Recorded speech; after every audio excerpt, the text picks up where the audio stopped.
Game move in. started. Okay, Tyrex. Well, let's try the English. Been playing a lot of other openings, E4 and D4 openings. Okay, the English. So C4, D5, that's someone who doesn't want to play the English.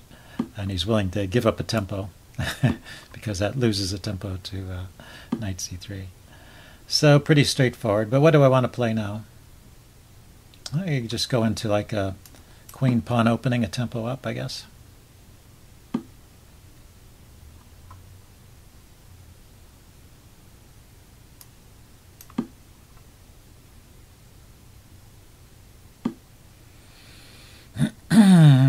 So he's encouraging me to play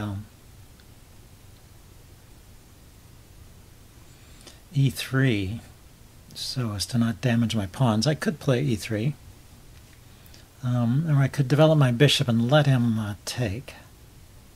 Yeah, let's just play E3. It does lock in my light squared bishop, but I still should be in good shape. That extra tempo should be worth something someday. I wanted to break this pin right away. Oh, he decides to take. Okay. So I can castle. And if you look at this, I've got two pieces developed. He only has one piece, and I've castled, and he hasn't. So I'm just one step ahead in development, really, because he's going to develop a piece, right? And then castle next move. So I didn't gain a whole lot, but maybe I have a little more space. He can bring his knight in here to bring his knight to e4, but this isn't pinned, so I can just take it. Yeah, so knight e4 is out. I was thinking queen b3 here, hitting the bishop, and if the bishop retreats, I can take on b7. Let's try it. If the bishop takes, I'll take back, and then at least I'll have a diagonal for my dark squared bishop, and he has to spend a move to defend b7 here, which wasn't so easy. So maybe this move is a bit annoying. It kind of stops him from castling. So, he's probably going to play something like c5 maybe. How about more pressure on b7? Yeah. So now there's this pawn is a bit weak, right? The c6 pawn now that he played b6. So queen to here, maybe queen to. Well, let's think. Queen to a4, he can play b5. Queen to c4, he can defend with his knight. Otherwise, it seems a bit awkward.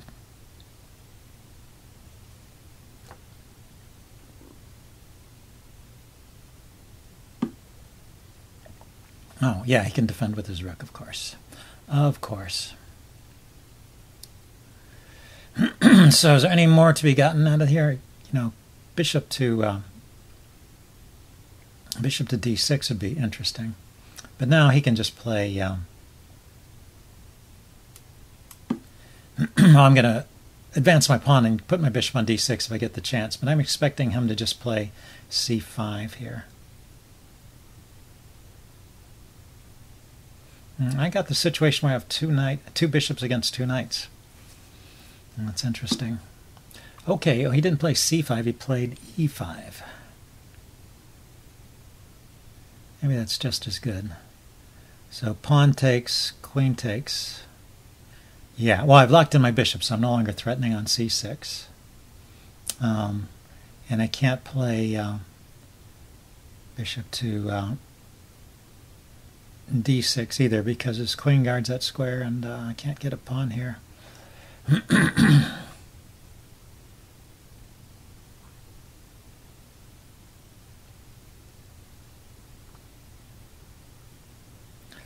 So if I were to play pawn to d5 and he takes, I'll probably have to trade queens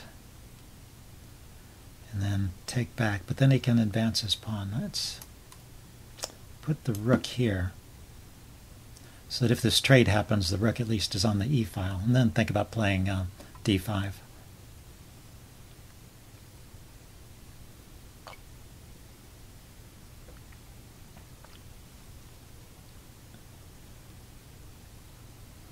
And if he takes, I take back and then advance to e5. That looks good.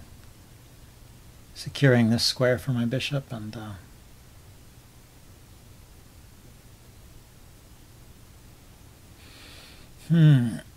yeah, also this rook on e1 freed up this bishop to move, but this bishop has no squares, actually. Has no particularly great place to go at the moment. The knight's guarding all these squares. So he's just going to launch an attack here. Okay, so how about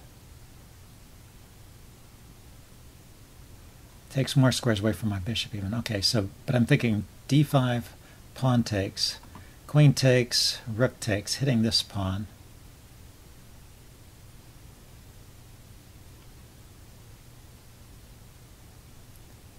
So I take here and he takes here.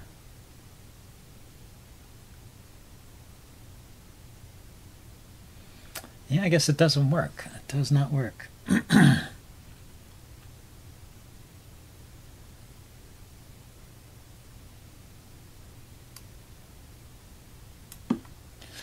Okay, d5 now. I'm not going to trade queens. I'm just going to use my queen to defend this c-pawn. It's still undefended, under-defended, because he's got queen and rook here. Just opening up the c-file doesn't seem to work for me.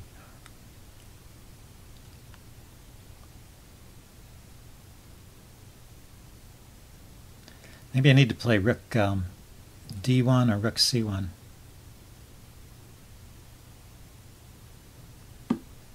I guess rook c1. Really defend this pawn. Okay, so he's going after a kingside attack with the rook. Is that really true? Interesting play. Okay, yeah, he's got his rook looking at g2. Very true. Okay, well, let's open up these files in the center. He's going to keep it closed. Okay, I hadn't considered that option. So now this bishop is kind of useless too. He's made both my bishops look pretty useless. Let's see, I can push on one more square, but it doesn't do a whole lot.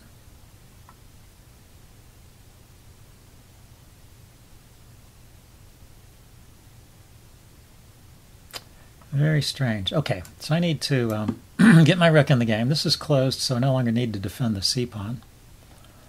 I mean, need to get my bishop in the game. The bishop on a3 is clearly my worst piece. It's got nothing to do here. He's given up all rights to castle, so I should think of some central plan. Oh, he's just going to walk his king over to the king side. Okay, so bishop to c1 to g5 maybe. Bishop c1, g5. Okay, his queen is maneuvering. I'm going to put a pawn up here.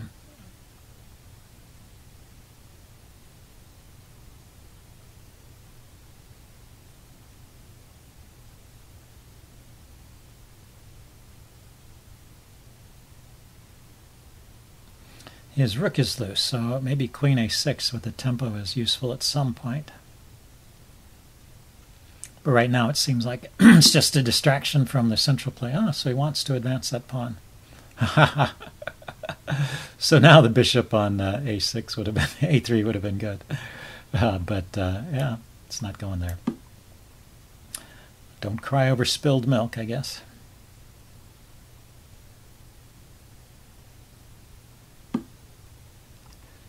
Okay, so what's the knight hitting first? He's hitting these squares and defending the pawn. So my plan was to play bishop here. Maybe he's planning something like f5 to try and break out. My idea is just to win a pawn here at the moment. He could play f6, I suppose.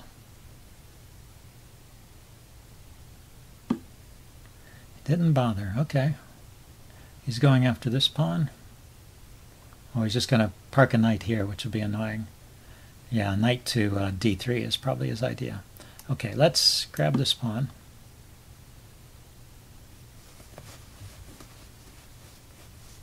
Oh, I know, that's a mistake, because after I take back, he's going to play f6 then, and my bishop my pinned bishop.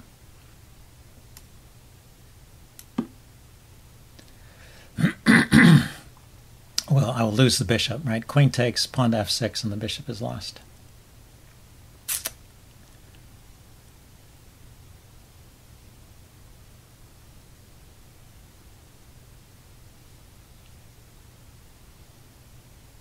So what's going on here? I'm just threatening to take this pawn. He's threatening to come in here. So let's grab the pawn and give up the exchange.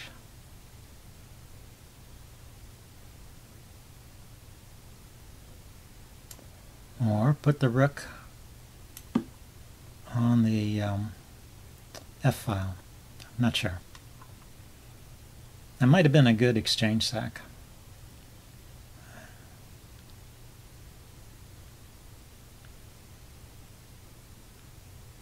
So if he plays f6 now, I'm just going to have to retreat the bishop.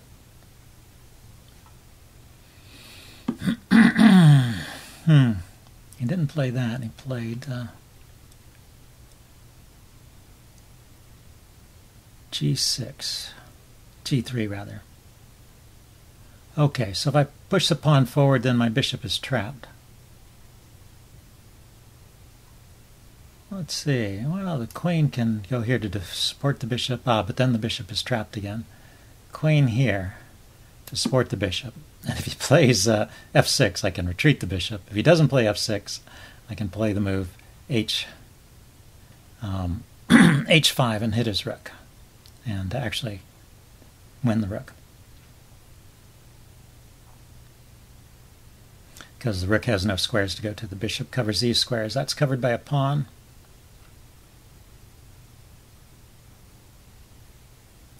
And that will be covered by a pawn when I play h5. Yeah, so he plays f6. Finally playing f6. Okay.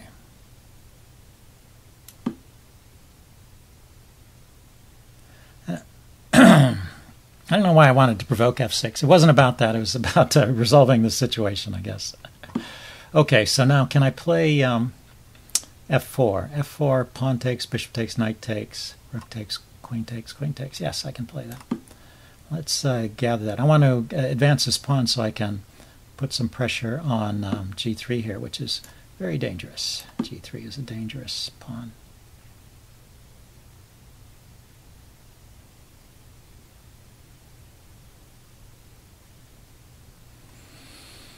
And now rook to f3, hitting g3.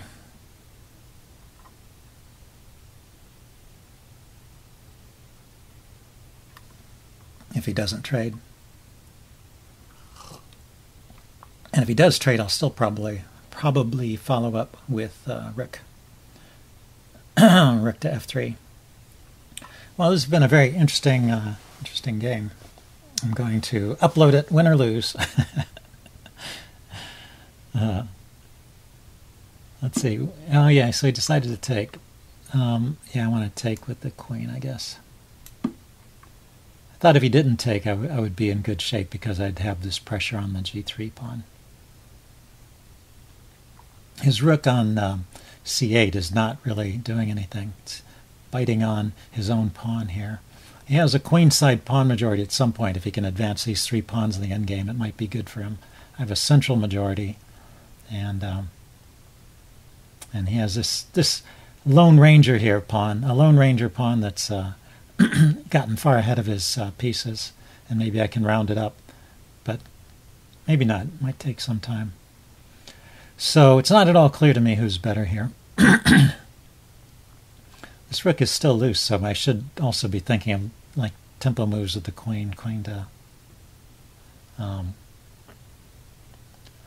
f5 would hit the rook, but it doesn't hit anything else. Everything's protected. The rook protects the king protects the rook. I'm sort of expecting him to trade. I thought having done one trade he would do the next. Once again, if he doesn't trade queens, I'm just going to play rook to f3 and round up this pawn. But well, he probably has counterplay. He can play queen to a3 as an option.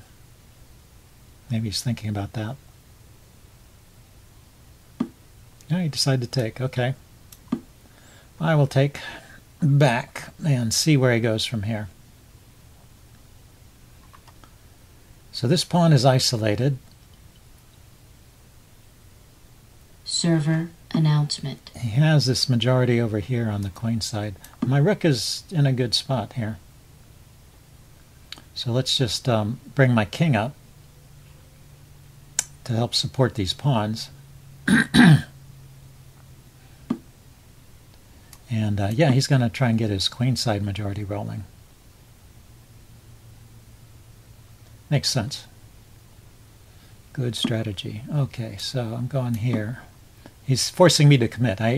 From here I could kind of go to either side, but this sort of commits me to a kingside strategy here.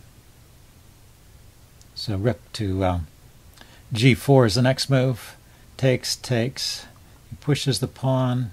I take, he pushes. I have my rook in front of it. I can grab this pawn. I'm hoping I can grab this pawn and still come back over and stop this pawn. We'll see. See how it goes. Okay, so he starts putting immediate pressure on this guy. Okay, let's defend it.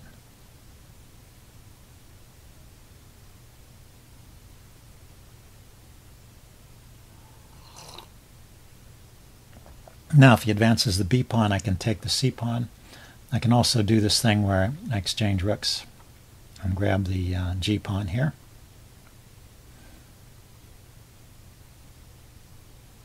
His rooks don't have a lot of scope, so maybe I am a little better here. It's nice that I have the c pawn protecting my rook. It was not really planned. Somewhat less than totally planned. He can go after my h pawn, I guess, with his rook.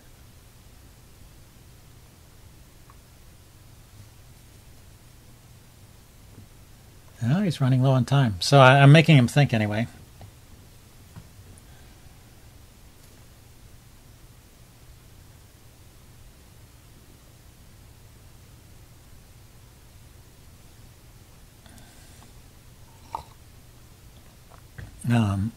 He might as well take. If he tries to move the rook away, I'll just grab both pawns. I'll grab this g pawn and I'll grab this g pawn. Well, he can grab my h pawn. Yeah. Maybe if he moves the rook away. Okay, he took. I was sort of expecting that. And now I can grab this pawn and then get my king out of the way and advance on the king side here. Aha! So he starts to disrupt my plans immediately. So I take, and then he can grab this pawn, and it'll be a king and pawn endgame, where I have an extra pawn, but he has the advanced pawns on the queen side. So I take, he takes. I don't have to trade rooks, though.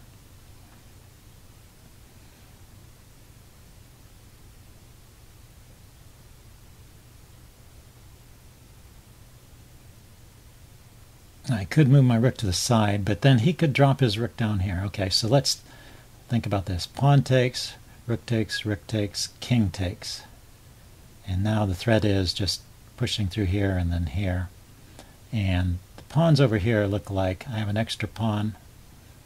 I have even 3 pawns against 1, but this pawn here is disrupting me. So it's a timing problem.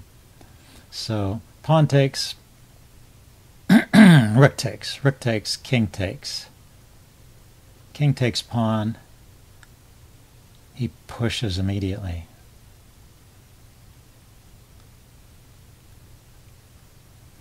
But if I don't play king takes pawn, I just come over here, he pushes, here, he takes. Gosh, it looks like he is too soon. Okay, how about if I back up here and don't take?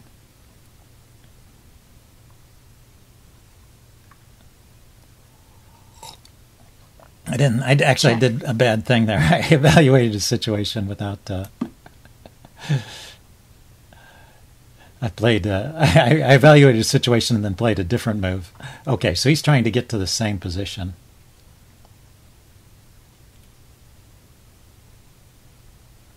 Let's see. This way, I guess. rook here, then I can take it, and then my king can come over and gobble up these pawns. So I evaluated one situation I thought I was losing, and I played another move without evaluating it, which is a danger you get into. Of course, you have limited time in Blitz, but that's a common foible, I guess. Evaluating a situation and then playing a different move. Okay, so I'm just going to start pushing these pawns. His king is cut off, so this is actually... oh, that's unfortunate. He can trade rooks here. Force a trade of rooks here. And...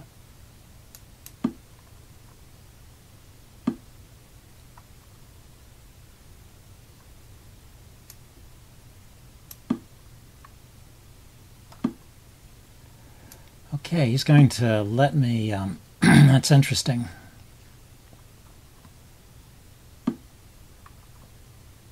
Oh, I see his plan.